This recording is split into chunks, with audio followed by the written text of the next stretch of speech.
So you're spending your time trying to become successful. Fair. What is that success supposed to free you from then? Is it money, recognition, security, status, productivity?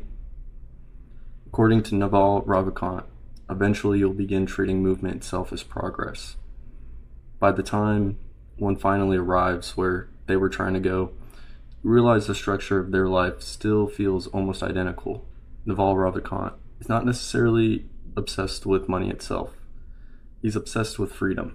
Freedom from working purely from status, freedom from renting out all your time, freedom from building a life around external approval and short-term thinking, even freedom from the constant feeling that happiness exists somewhere slightly ahead of your current position. If you feel called out, then this video will be quite uncomfortable in a very simple way, because you recognize yourself in the same boat as a lot of people that are chasing freedom through systems that make them less free. Naval introduces specific knowledge as the starting point of wealth creation because modern systems reward uniqueness more than standardization. When a skill becomes fully trainable, it becomes easier to replace. More people enter the field, competition increases, and the value of sameness declines. This is why he separates specific knowledge from trained knowledge very carefully. Trained knowledge can be systematized in the same sense that schools can teach it, companies can hire for it, and industries and institutions can replace it or replicate it at scale. Where specific knowledge usually develops differently is that it emerges through natural inclination, long-term curiosity, obsession, taste, and repeated immersion in something a person is drawn towards almost automatically. And because it develops unevenly across individuals, it becomes difficult to fully standardize. The book repeatedly returns to the idea that what feels like work to one person may feel natural to another. Someone may spend years forcing themselves towards social approved competence while overlooking the areas where sustained attention happens effortlessly. Over time, that difference matters because the strongest forms of expertise usually require a level of long-term engagement that external motivation alone struggles to sustain. This is also why Naval separates specific knowledge from credentials.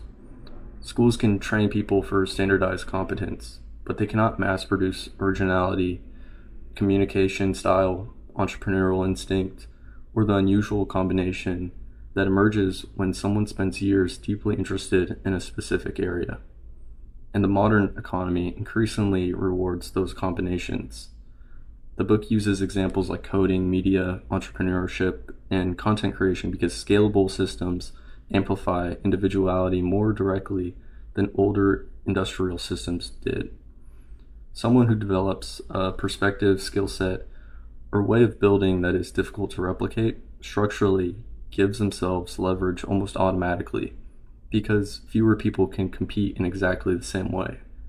Naval's argument is more practical than follow your passion. People become harder to replace when they build themselves around what is naturally distinct about themselves, instead of competing entirely inside standardized systems. And that distinction matters because leverage only becomes powerful once there's something uniquely visible to scale. Naval focuses on leverage because unique capabilities alone doesn't create wealth if income remains tied to time. Someone can become highly skilled and still remain structurally limited if every increase in output requires a proportional increase in labor.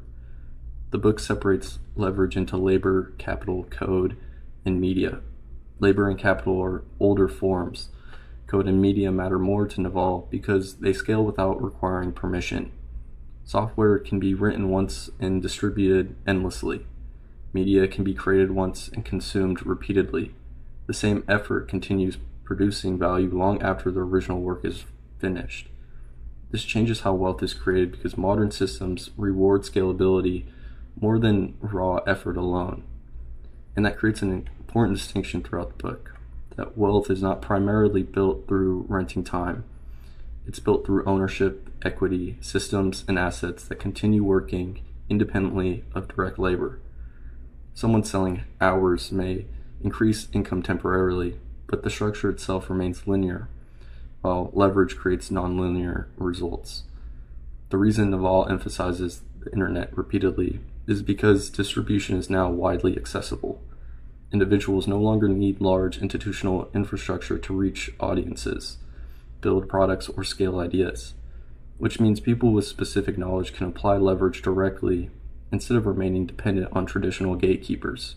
But leverage also scales consequences. The more scalable the system becomes, the more important accountability becomes.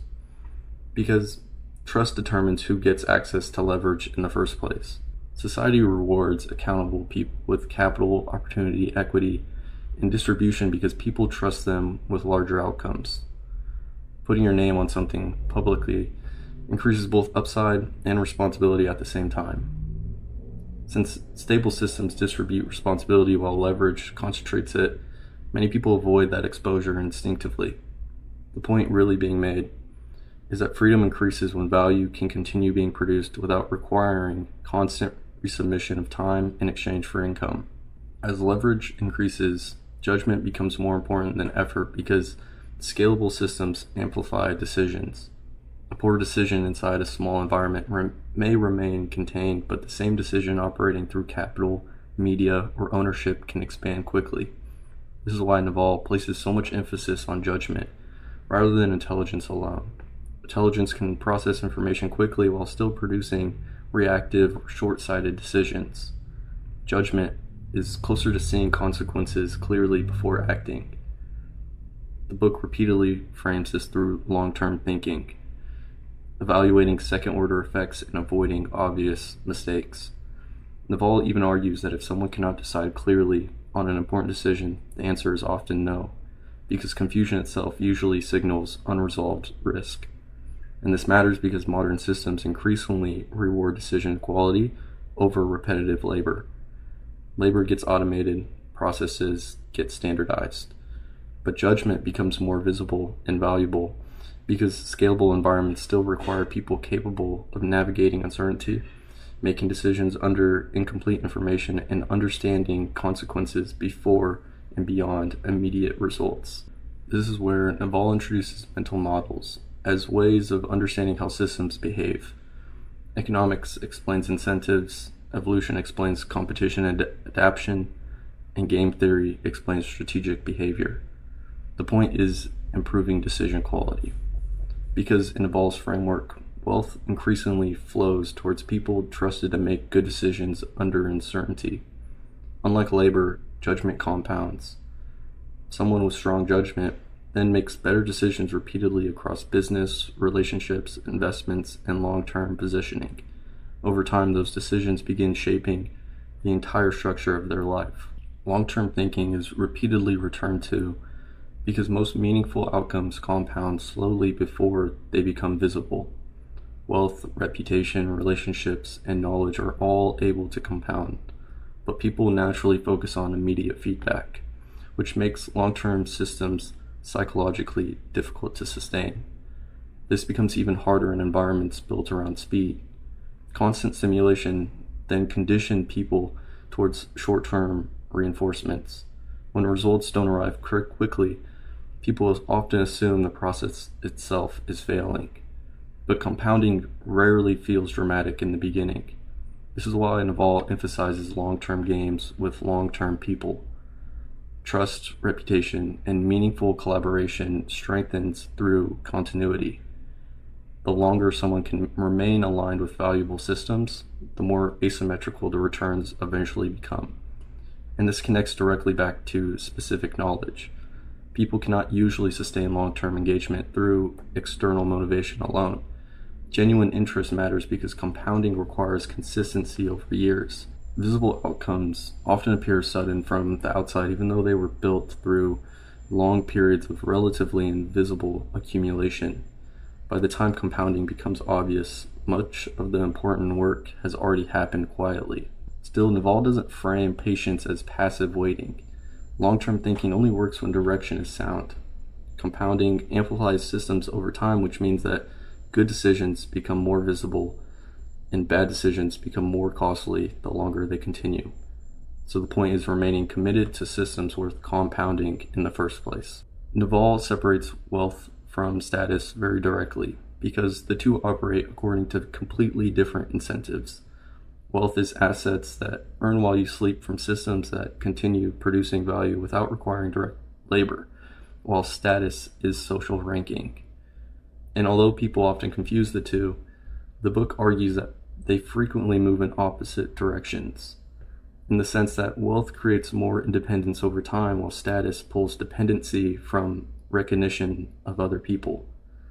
This is why Naval repeatedly warns that people spend money trying to look wealthy instead of building wealth itself. The signals are visible long before actual freedom exists, and status competition never fully stabilizes because it's relative by nature. An individual's reference points keep moving because status depends on position within a hierarchy rather than independence from within. Wealth operates differently. The value of wealth is not appearance, it's optionality. The control over time, the ability to choose what to work on, where to live, who to work with, and how to structure life more intentionally. Status may create admiration, but admiration still leaves behavior dependent on external perception. External success does not automatically resolve internal dissatisfaction. Someone can acquire money, leverage, autonomy, and status while still remaining restless, anxious, or continuously dissatisfied. This is why the book treats happiness more like a skill than an achievement. Duvall repeatedly connects unhappiness to desire and comparison. The mind reaches a goal, adapts to it, and then immediately creates another target. More money, more recognition, more progress. The cycle continues because satisfaction keeps moving into the future. Status intensifies this pattern because there's always someone with more of what you desire, which means chasing status often increases restlessness rather than reducing it. However, it's important to acknowledge the practicality of wealth and freedom and to be able to separate external success from internal calm, since one does not guarantee the other. This is why calmness is important, not to be considered as passivity, but in less emotional reactivity and unnecessary mental noise. Presence is repeatedly returned to because much of human dissatisfaction comes from living psychologically somewhere other than the current moment. Eventually, the framework circles back to freedom again, but in a different form. The final section focuses more on freedom from constant need for external validation, because in the end, the book's argument is not simply that people should become wealthy, it's that wealth matters most when it supports a calmer and more intentional life. Really quick interruption, I'm about to go sit down and edit the video that you're watching right now. I take a lot of my own personal notes and throw it onto Substack, so if you value this content, then I encourage you to go check that out. You might find something that, sparks some inspiration. But when it comes to prioritizing my focus, this is what I take. Ultra Focus Energy Pack. That's another thing that you're looking for to, give yourself a little bit of an edge, when it comes to locking in, then, link in description. If not, don't worry about it. What makes the Almanack of Naval Ravikant hold together is that every part of the framework points towards the same outcome from a different direction. None of the ideas are presented as shortcuts. Everything, even understanding what kind of life someone genuinely wants, often takes time. But the deeper distinction running underneath the framework is the difference between building a life around freedom and building one around appearance. Because those paths can look similar externally for a while, even though they produce very different outcomes underneath. This is also why accountability matters so much throughout the book. Independence is not presented as an escape from responsibility, but as greater ownership over decisions and outcomes. And that's probably why the final section shifts towards happiness rather than wealth itself, because money was never the end point. It was a tool for creating more control over time, attention, and environment. The real question was always what someone does once that freedom exists.